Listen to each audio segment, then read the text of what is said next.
Hello friends, welcome to Ali science. हम study कर रहे थे प्राणी जगत एनिमल किंगडम के बारे में। आज की वीडियो में हम जानेंगे कि जो शंख एनेलिडा है वो क्या होता है। तो सबसे पहले हम इसमें नाम देखते हैं, इसका नाम एनेलिडा क्यों पड़ा है। तो एनेलिडा नाम है, ये बना है एन्युलस से। एन्युलस का मतलब होता है वल्ले या रिंग, ठीक है। और ये जो नाम दिया गया था, एक साइंटिस्ट आपने नाम सुना होगा, लेमार्क। इस लेमार्क उनके द्वारा ये नाम दिया गया था। कंप्लीट है। ओके, अब एनेलिडा किनका समूह है। देखिए, हमने तीन पढ़ लिया। पहला पढ़ा था हमने प्लेटी हेलमिंथीज, शॉर्ट में नाम लिख रहा हूँ केवल। उसके बाद में हमने पढ़ा था एसके हेलमिंथीज, और अब हम पढ़ रहे हैं एनेलिडा। ये तीनों के तीनों जो है ये कृमि का ग्रुप है, यानी कीड़ों का ग्रुप है। इसमें जितने भी कृमि होते हैं, कीड़े होते हैं, वो सब इसके अंदर आते हैं। वर्म्स जो होते हैं उनका ये ग्रुप होता है। कंप्लीट है। ओके, अब हम स्टडी करते हैं कि इनमें जो अंग तंत्र स्तर का जो शारीरिक संगठन पाया जाता है, यानी ऑर्गेनाइजेशन ऑफ लेवल होता है, वो ऑर्गन सिस्टम स्तर का होता है। अंग स्तर का इनका, अंग तंत्र स्तर का इनका शारीरिक संगठन होगा। ये त्रिकोर की होते हैं, ट्रिप्लोब्लास्टिक होते हैं। इसका मतलब क्या हो जाएगा, इसके अंदर तीनों के तीनों लेयर है वो प्रेजेंट होती है। एक्टोड्रम इनके अंदर प्रेजेंट होगी, ठीक है। बीच में होती है मेसोड्रम, वो भी इनके अंदर होगी। और सबसे अंदर की तरफ होती है एंडोड्रम। तो तीनों की तीनों लेयर इसके अंदर प्रेजेंट है। तो इसकी वजह से हम क्या बोल देते हैं कि ये त्रिकोर की यानी ट्रिप्लोब्लास्टिक होते हैं। कंप्लीट है। अब ट्रिप्लोब्लास्टिक में भी हमने पढ़ा था कि किसी में गुहा पाई जाती है और किसी में गुहा नहीं पाई जाती। तो देखें, यहाँ से आपको पता चल रहा है कि ये यू शिलोमेट है, यानी इसमें 7 प्रकार की गुहा यानी गुहीय जंतु होते हैं, इनमें गुहा पाई जाती है। अब गुहा के अंदर भी हमने दो पढ़ा था कि दो टाइप की गुहा मिलती है। एक को हम कहते हैं साइजोशिलोमेट और दूसरा होता है एंटेरोशिलोमेट। तो ये जो कवक होते हैं, सॉरी केंचुए जो होते हैं, एनेलिडा जो है, ये क्या होते हैं, साइजोशिलोमेट है। कंप्लीट है। ओके, अब देखें इनमें क्या है। जैसे इनका शरीर है, उसको अगर हम काट के देखें ना, तो इनके शरीर में बीचों बीच एक गुहा पाई जाएगी, ठीक है। ये इनकी गुहा है, जिसको हम बोल देते हैं देह गुहा या बॉडी कैविटी, ठीक है। जैसे ये केंचुआ है हमारे पास, उसको हमने काटा है, काट कर अगर ये देखते हैं साइड का भाग इसका, तो आपको ऐसा दिखाई देगा। तो इसके बीच में जो भाग है ना, ये इसका आहार नाल का भाग है। जो रेड कलर से मैंने दिखाया है, ये क्या है, इनका आहार नाल है। और यहाँ का अंदर का भाग है ये आहार नाल का। जैसे अगर अपनी बात कर रहे हैं, तो अपने शरीर के अंदर में सिंपल सा रफ सा डायग्राम बना देता हूँ, ठीक है। आहार नाल यहाँ मुख से प्रारंभ हो रही है, फिर वो आमाशय में खुलती है, आमाशय से होती हुई छोटी आंत, बड़ी आंत, और फिर लास्ट में गुदा में जाती है। तो ये अंदर का जो भाग होता है ना इसका आहार नाल का, वो भाग ये है। कंप्लीट है। और इनकी जो भित्ति है, ये वाली जो भाग है, इसकी कहलाएगी देह भित्ति। इनका शरीर की जो भित्ति है यानी देह भित्ति, या हम बोल देते हैं बॉडी वॉल है ये, ठीक है। तो बॉडी वॉल जो देह भित्ति है और जो आहार नाल है, उनके बीच में इनमें खाली जगह होती है। इस भाग में विभिन्न प्रकार के अंग उपस्थित होते हैं। अगर अपने शरीर की बात करें, तो अपने शरीर में क्या होता है कि ये आहार नाल है और यहाँ पर हमारी त्वचा है, ठीक है, अपनी स्किन है, उनके बीच में खाली जगह है। वैसे इनमें खाली जगह है, और इसी का नाम क्या होता है, देह गुहा होता है, बॉडी कैविटी होता है। कंप्लीट है। तो इनके अंदर देह गुहा पाई जाती है। तो ये क्या हो जाएगा, यू शिलोमेट गुहीय जंतु हो गए। नेक्स्ट हम जानते हैं कि इनमें देखो अलग अलग खंड दिखाई दे रहे हैं, अलग अलग खंडों में बटा हुआ है, बहुत सारे खंड होते हैं।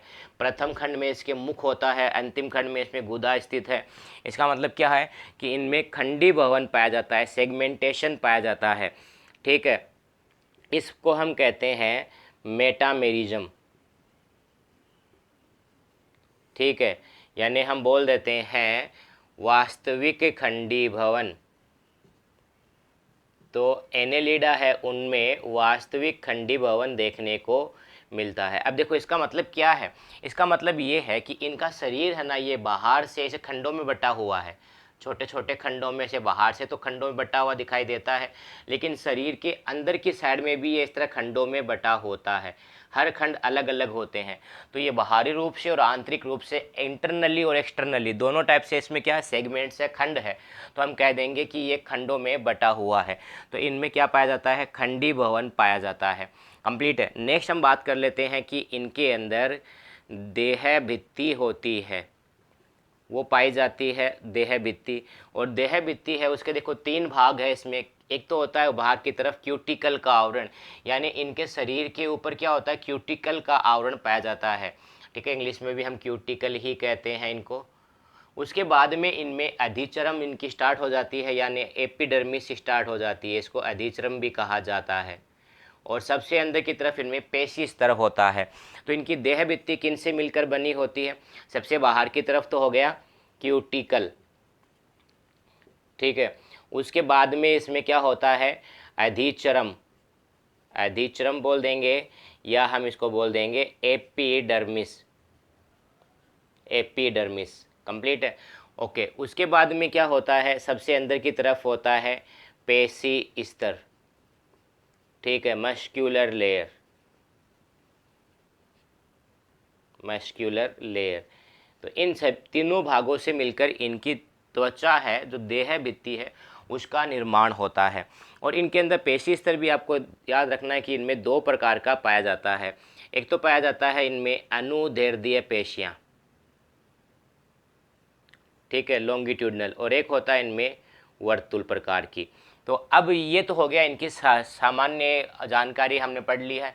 अब हम इन जान लेते हैं कि इनमें पाचन तंत्र होता है या परिसंचरण तंत्र होता है या श्वसन तंत्र होता है। उन सभी के एनेलिडा है उनमें अलग अलग तंत्र पढ़ लेते हैं, सिस्टम्स पढ़ लेते हैं कि कौन कौन से ऑर्गन सिस्टम उनमें है। तो देखिए इनमें पाचन तंत्र प्रेजेंट रहेगा, यानी डाइजेस्टिव सिस्टम है इसके अंदर होगा। इनमें डाइजेस्टिव सिस्टम जैसे आपको पता है यहाँ पर होगा मुख्य भाग है, ठीक है, इसका माउथ पार्ट है, लास्ट में इसका एनस पार्ट है यहाँ पर, यानी इसका गुदा है। इसमें फिर छोटी इनकी आंत्र भी है, आमाशय भी है, ग्रसनी है, सब भाग पाए जाते हैं। इसका मतलब इनमें पाचन तंत्र कैसा होगा, पूर्ण होगा, कंप्लीट इनके अंदर पाचन तंत्र प्रेजेंट होगा, कंप्लीट डाइजेस्टिव सिस्टम इनके अंदर होता है। इनमें जो पाचन होता है ये बाह्य कोशिकीय पाचन होता है, एक्स्ट्रा सेलुलर डाइजेशन होता है। इसका मतलब क्या हुआ कि जो भोजन यहाँ पर आएगा, ठीक है, इनके अंदर रहेगा भोजन, तो यहाँ की जो कोई ग्रंथियाँ हैं, इनके जो है ना आहार नालों में ग्रंथि पाई जाती है, जो पाचन ग्रंथियाँ होती है, वो पाचन के लिए एंजाइम स्राव करेगी और भोजन का पाचन यहाँ बाहर इस गुहा के अंदर ही हो जाएगा और फिर उनका अवशोषण कर लिया जाता है। तो ये कहलाता है बाह्य कोशिकीय पाचन। लेकिन अमीबा में जो पोरीफेरा है उनमें हमने पढ़ा था कि जो भोजन होता है उनको कोशिका के अंदर ले लिया जाता है, फिर उनका पाचन होता है, वो कहलाता है अंतः कोशिकीय पाचन, इंट्रा सेलुलर डाइजेशन। लेकिन इनके अंदर कौन सा है, इनके अंदर एक्स्ट्रा सेलुलर डाइजेशन है, यानी बाह्य कोशिकीय पाचन होता है। ठीक है, अब ये क्या गति कर सकते हैं, तो ये गति करते हैं, इनमें प्रचलन अंग यानी लोकोमोटरी ऑर्गन होते हैं, जिनका नाम होता है सीटी। ठीक है, सीटी कहते हैं, यानी सीटी है ना, इसके शरीर के ऊपर ऐसे पाए जाते हैं यहाँ पर इस तरह, और इस तरह इनके शरीर के ऊपर पाए जाते हैं, और ये इनको गति करने में सहायता करेंगे। किसी के अंदर पेरापोडिया होता है, पेरापोडिया, इनके पैर होते हैं, बहुत सारे पैर होते हैं। जैसे आपने जो है कन खजूरा नाम सुना होगा, कन खजूरा, सेंटीपीड जिसको हम कहते हैं, ठीक है, कंसड़ा कहते हैं अपनी लैंग्वेज में। तो उनके ऊपर शरीर पर बहुत सारे टांगे होते हैं, तो उनके द्वारा वो गति करते हैं, तो सीटी या पेरापोडिया। तो सीटी नाम तो हो गया, पेरापोडिया को हम यही कहेंगे हिंदी में भी, पेरापोडिया इनके अंदर होते हैं जिनके द्वारा ये गति करते हैं। नेक्स्ट, इनमें परिसंचरण तंत्र होता है, प्रेजेंट रहेगा, और वो भी कैसा रहेगा, बंद प्रकार का रहता है, ये इंपॉर्टेंट है, इनमें बंद प्रकार का परिसंचरण तंत्र है। इनसे पहले वाले में कोई परिसंचरण तंत्र नहीं था, और इनके आगे जितने भी पढ़ेंगे ना हम, जैसे मोलस्का है, ठीक है, उसके बाद पहले पढ़ेंगे हम आर्थ्रोपोडा, उसके बाद पढ़ेंगे मोलस्का, इकाइनोडर्मेटा, ठीक है, इन सभी के अंदर जो होता है खुले प्रकार का परिसंचरण होता है, लेकिन इसमें बंद प्रकार का होता है। बंद प्रकार का जो अधिक विकसित जंतु होते हैं ना, जैसे हम हैं, कोडेटा वाले हैं, उनके अंदर मिलता है, लेकिन इनके अंदर भी बंद मिलता है, ये इंपॉर्टेंट है, हम कंप्लीट है। अब बंद का मतलब क्या होता है, इसमें रुधिर वाहिनियाँ प्रेजेंट होगी, ठीक है, जो मैं यहाँ इस तरह दिखा देता हूँ कि इनके अंदर इस तरह रुधिर वाहिनियाँ प्रेजेंट रहती है, कंप्लीट है, ओके। ये रुधिर वाहिनी है, एक मेन रुधिर वाहिनी होती है, इसको हम कहते हैं पृष्ठीय रुधिर वाहिनी। एक सतह इसकी कहलाएगी पृष्ठ सतह, ठीक है, यानी हम बोल देते हैं इसका डोर्सल सरफेस है, और एक कहलाती है इसकी अधर सतह है, यानी हम बोल देते हैं वेंट्रल सरफेस है वो। और डोर्सल और वेंट्रल, तो इनमें रुधिर वाहिनियाँ दोनों साइड में इस तरह, पृष्ठ सतह में भी रुधिर वाहिनी प्रेजेंट होगी और अधर सतह में भी रुधिर वाहिनी ऐसे प्रेजेंट होती है, ठीक है। और उन रुधिर वाहिनियों के अंदर इनमें रक्त बहता है, कंप्लीट है। और इनके अंदर इस तरह हृदय भी पाया जाता है, हमारे जैसा हृदय नहीं होता इनमें, अब कैसा होता है इसके बारे में डिटेल से हम पढ़ेंगे जब हम केंचुए के बारे में पढ़ेंगे। जब जंतु उत्तक वाला चैप्टर पढ़ेंगे उसमें हम केंचुए की जो आहार नाल है, परिसंचरण तंत्र, उन सभी के बारे में जानेंगे, तब आपको बताया जाएगा। तो आप याद रखें कि इनमें परिसंचरण तंत्र होता है वो भी कैसा होता है, बंद प्रकार का होता है। इनके अलावा याद रखना है कि इनमें श्वसन वर्णक मिलते हैं, श्वसन वर्णक मिलते हैं जिसको हम बोल देते हैं रेस्पिरेटरी पिगमेंट, ये इनके अंदर प्रेजेंट होते हैं। अब क्वेश्चन बन गया सर वर्णक क्या, तो मैं आपको कई बार बता चुका हूँ, इनके कारण कलर मिलता है। जैसे हमारी त्वचा में मेलेनिन वर्णक है, हमारे रक्त के अंदर हीमोग्लोबिन वर्णक है, इनके अलावा पत्तियों में क्लोरोफिल वर्णक है, पिगमेंट है, पिगमेंट की वजह से कलर प्रोवाइड होता है। अब ये दोनों क्या काम करते हैं, तो जो ऑक्सीजन आती है ब्लड के अंदर उसको ऑक्सीजन को जुड़कर उनको शरीर के विभिन्न भागों तक पहुँचाने का काम करते हैं ये वर्णक, ठीक है। इस वजह से इनको हम श्वसन वर्णक कह देते हैं। तो इनमें हीमोग्लोबिन भी होता है और इरिथ्रोक्रोनिन भी होता है, ठीक है, हीमोग्लोबिन और इरिथ्रोक्रोनिन। अब देखिए आपको पता है कि हीमोग्लोबिन का हमारे अंदर भी होता है, इसी वजह से क्या होता है, रंग लाल होता है। तो इनका रंग भी लाल, इनके रक्त का रंग भी लाल होगा, किसकी वजह से होगा, हीमोग्लोबिन के कारण।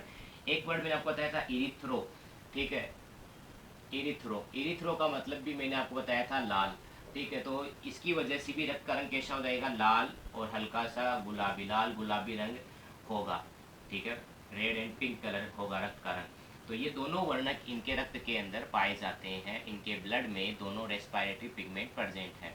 उसके बाद में हम स्टडी करते हैं इनमें उत्सर्जन तंत्र, एक्सक्रीटरी सिस्टम, तो इनमें उत्सर्जन तंत्र भी पाया जाएगा। अब उत्सर्जन किन के द्वारा होगा, उनके लिए विशिष्ट अंग होते हैं जिनका नाम होता है नेफ्रीडिया, ठीक है, ये है नेफ्रीडिया। जैसे हमारे अंदर होता है ना नेफ्रॉन, वक्राणु, वैसे ही इनके अंदर होते हैं क्या, इनके अंदर होते हैं नेफ्रीडिया, नेफ्रीडिया, ठीक है, ओके। अब ये नेफ्रीडिया क्या होते हैं, कैसी स्ट्रक्चर होती है, जब आपको मैं केंचुए का चैप्टर पढ़ाऊंगा तब आपको डिटेल से बता दिया जाएगा। इनके अलावा क्या इनमें श्वसन होता है, तो श्वसन तो होता है लेकिन इनमें विशिष्ट अंग नहीं पाए जाते, श्वसन के लिए कोई स्पेसिफिक ऑर्गन नहीं है। जैसे हमारे अंदर फेफड़े हैं, डायफ्राम है, वो सब चीज़ें इनके अंदर नहीं पाई जाती। तो श्वसन कैसे करेंगे, ये शरीर की सतह से ही श्वसन कर लेते हैं। ये ऑक्सीजन है ब्लड के अंदर डाल देते हैं यहाँ से सतह से ही, और CO2 है उनको बाहर निकाल देते हैं। तो शरीर की सतह के द्वारा ही इनमें क्या हो जाएगा, इनके अंदर जो श्वसन होगा वो नॉर्मल कौन सी प्रक्रिया कहलाएगी, उसको हम बोल देते हैं विशरण प्रक्रिया, डिफ्यूजन प्रोसेस है, उससे इनमें रेस्पिरेशन हो जाएगा। एक अंग और बच गया, वो मैं यहाँ बता देता हूँ, इनके अंदर एक तंत्र और, वो है इनका तंत्रिका तंत्र। क्या इनमें तंत्रिका तंत्र उपस्थित है, तो हाँ, इनमें जो तंत्रिका तंत्र यानी नर्व सिस्टम होता है ये भी उपस्थित होता है। कैसा होता है, कैसे बना होता है, उसके बारे में बता देता हूँ। देखो तो इनके तंत्रिका तंत्र में इस तरह होता है कि यहाँ पर ग्रसनी के चारों ओर एक वल्ले पाई जाती है, ठीक है, जिसका नाम होता है तंत्रिका वल्ले, ठीक है, यानी हम बोल देते हैं नर्व रिंग। फिर इनसे तंत्रिकाएं निकलती है और ये तंत्रिकाएं इनके पूरे शरीर में फैली रहती है। ऐसे एक मेन तंत्रिका निकलेगी जिसका नाम होता है तंत्रिका रज्जु, तंत्रिका रज्जु, यानी हम बोल देते हैं नर्व कोर्ड, ये इसके अंदर प्रेजेंट होती है। तो इनका तंत्रिका तंत्र किन से बना होता है, एक तो होता है इसके अंदर वल्ले, तंत्रिका वल्ले यानी रिंग से मिलकर बना होता है, जो ग्रसनी के चारों ओर इकट्ठा हो लिपटा हो रहता है, और दूसरा इसके अंदर होता है रज्जु यानी कोड, तंत्रिका रज्जु, उनसे मिलकर बना होता है। फिर इनसे तंत्रिकाएं निकलकर पूरे शरीर में फैली रहती है। और वो सब संरचनाएं मैंने आपको कहा है कि जब हम पढ़ेंगे केंचुए के बारे में तो डिटेल से बता देंगे, आपके गुल्ली पे हो जाएगा ये काम कंप्लीट है। तो इसमें इस तरह रहेगा, देखें यहाँ पर ये हमने आहार नाल यानी जो बीच का भाग है, ये वाला भाग ये दिखाया है आहार नाल, उसके बीच में फिर यहाँ पर खाली जगह है, इसका नाम हमने कहा था ये देह गुहा है, ठीक है। तो इसमें अलग अलग अंग मिल जाते हैं, इसके अंदर हमें मिल जाती है तंत्रिका रज्जु, इनके अंदर हमें यहाँ पर और यहाँ पर मिल जाती है जो रुधिर वाहिनी है, पृष्ठ रुधिर वाहिनी और अधर रुधिर वाहिनी, ये मिल जाते हैं, ठीक है। और अन्य जो अंग होते हैं नेफ्रीडिया है वो सब इस भाग में प्रेजेंट होते हैं, कंप्लीट है। तो ये हो गए इनके अलग अलग तंत्र। अब हम जान लेते हैं कि इनमें निषेचन होता है या नहीं होता। निषेचन तो होगा ही, जाहिर सी बात है। तो इनमें जनन कैसे होता है, तो अब हम एनेलिडा है उनके अंदर जनन कैसे होता है उनके बारे में जान लेते हैं। तो इनमें जो जनन होगा वो लैंगिक जनन ही प्रेजेंट होगा, यानी हम बोल देते हैं इनमें सेक्सुअल रिप्रोडक्शन ही होता है, एसेक्सुअल रिप्रोडक्शन नहीं होता। अब ये क्या होते हैं, उभयलिंगी होते हैं। उभयलिंगी हर्मेफ्रोडाइट जिसको हम कहते हैं, इसका मतलब इसी के अंदर ही नर जननांग होता है और इसी के पास ही मादा जननांग है। ये नर भी होगा, ये मादा भी होगा। इनमें नर भाग है वहाँ पर, तो इनमें क्या बन जाएंगे, शुक्राणु बनेंगे। शुक्राणु बनाने के लिए इनमें अंग होते हैं जिनका नाम होता है वृषण, ठीक है, यानी टेस्टिस कहते हैं जिनको, ठीक है। और इनमें अंडाणु बनाने के लिए इनमें अंग होते हैं इस तरह, जिनका नाम होता है ओवरी या अंडाशय। अंडाशय या ओवरी इनके अंदर होता है। वृषण में इनमें क्या बनेगा, शुक्राणु बनेंगे, शुक्राणु बनेंगे। और अंडाशय में इनमें क्या बनेंगे, अंडाणु बनेंगे। तो एक ही जो केंचुआ बोल सकते हैं हम, एनेलिडा, ये अंडाणु भी बनाएगा और ये शुक्राणु भी बनाएगा कंप्लीट। लेकिन खुद के ही काम नहीं आते इसके, क्योंकि खुद के काम आ गए इसका मतलब तो क्या हुआ, एक तरह का अलैंगिक जनन हो जाएगा। लैंगिक जनन नहीं कर पाएंगे इनको, क्यों नहीं कर पाएंगे, उसमें मिश्रण नहीं हो पाएगा। तो इससे बचने के लिए क्या करते हैं कि इनमें दो अलग अलग केंचुए पास पास आ जाते हैं, ठीक है। इसने अपने शुक्राणु दे दिए हैं, मैंने शुक्राणु के लिए वो नर वाला भाग दिखा देता हूँ, और इसने अपने अंडाणु दे दिए हैं। तो ऐसे एक्सचेंज करते हैं ये एक दूसरे से। तो एक्सचेंज कर रहे हैं तो ये कहलाता है इनमें पर निषेचन, ठीक है, यानी हम बोलते हैं क्रॉस फर्टिलाइजेशन कहलाएगा। निषेचन किसे कहते हैं, शुक्राणु और अंडाणु आपस में जुड़कर क्या बनाते हैं, युग्मनज बनाते हैं, ठीक है, युग्मनज बनाते हैं, जाइगोट बनाते हैं। अब क्वेश्चन बन गया, सर आपने इसके अंदर ये 2n क्यों लिखा है, जेडन नहीं है, ये 2n है। अब 2n क्यों लिखा है, इनके हम इसमें लिखूंगा मैं n, यानी ये तो है अगुणित, अगुणित तो ये है द्विगुणित। अब ये क्या है, ये मैं आपको पिछले वीडियो में बता चुका हूँ, तो आपको पिछले वीडियो में जरूर देखना है। तो इन युग्मनज बन गया इनमें। तो ये जो अंडाणु शुक्राणु खुद के काम नहीं आएंगे, ये एक दूसरे से एक्सचेंज करेंगे, तो हम बोल देते हैं इनमें निषेचन होता है। ये कैसा होता है, ये आंतरिक भी हो सकता है या बाह्य भी हो सकता है। एक्सटर्नल फर्टिलाइजेशन भी हो सकता है और इंटरनल फर्टिलाइजेशन भी हो सकता है। इनमें आंतरिक निषेचन भी होगा और बाह्य निषेचन, किसी में आंतरिक निषेचन मिलेगा, किसी में बाह्य निषेचन मिलेगा। अब जो आंतरिक बाह्य निषेचन कैसे होगा, ये कुछ संरचना बनाते हैं इस तरह अंडे के जैसे, और उसके अंदर इनमें शुक्राणु और अंडाणु छोड़ दिए जाते हैं और वहाँ पर उनमें निषेचन होता है। तो हम क्या बोल देंगे, इनमें बाह्य निषेचन भी हो गया। और कुछ जीवों में इनमें क्या होता है, आंतरिक निषेचन भी होता है। नेक्स्ट हम बात करते हैं इनमें परिवर्धन कैसे होता है। परिवर्धन का मतलब ये युग्मनज है, उससे भ्रूण बन गया और भ्रूण से पूरा नया सजीव बन गया है, नया जीव, नया ऑर्गेनिज्म बन गया हो, ठीक है। तो वो डायरेक्ट बनेगा या नहीं बनेगा, यानी हम बोल देंगे वो प्रत्यक्ष बनेगा या अप्रत्यक्ष बनेगा, ठीक है। हम बोल देते हैं क्या वो डायरेक्ट बनेगा, डायरेक्ट ही सजीव बन जाएगा, या इनडायरेक्ट बनेगा, ठीक है। इनडायरेक्ट जब भी नाम आता है तो मैंने आपको बताया था कि वहाँ पर क्या बनेगा, लार्वा बनेगा। तो इनमें अधिकतर जीवों में तो अप्रत्यक्ष होता है, कुछ में प्रत्यक्ष भी देखने को मिल जाता है। तो अगर इनमें अप्रत्यक्ष है, इनडायरेक्ट डेवलपमेंट है, तो लार्वा जो बन रहा है, ठीक है, उसका नाम क्या है, तो उसके लार्वे का नाम होता है ट्रोकोफोर लार्वा, ठीक है, उसका नाम होता है ट्रोकोफोर लार्वा, उसका नाम है। तो इस प्रकार इनके अंदर लार्वा बनेगा एनेलिडा में, उसका नाम हो गया ट्रोकोफोर लार्वा। तो ये हो गया हमारे पास एनेलिडा के सामान्य लक्षण। आशा करता हूँ ये वीडियो आपको अच्छा लगा है। अच्छा लगा है तो अधिक से अधिक शेयर करें, सब्सक्राइब नहीं किया तो सब्सक्राइब करें और कमेंट करके भी हमें ज़रूर बताएं। इस वीडियो में इतना ही, धन्यवाद। अगले वीडियो में हम जानेंगे कि जो एनेलिडा है उनका क्लासिफिकेशन, वर्गीकरण कैसे किया जाता है।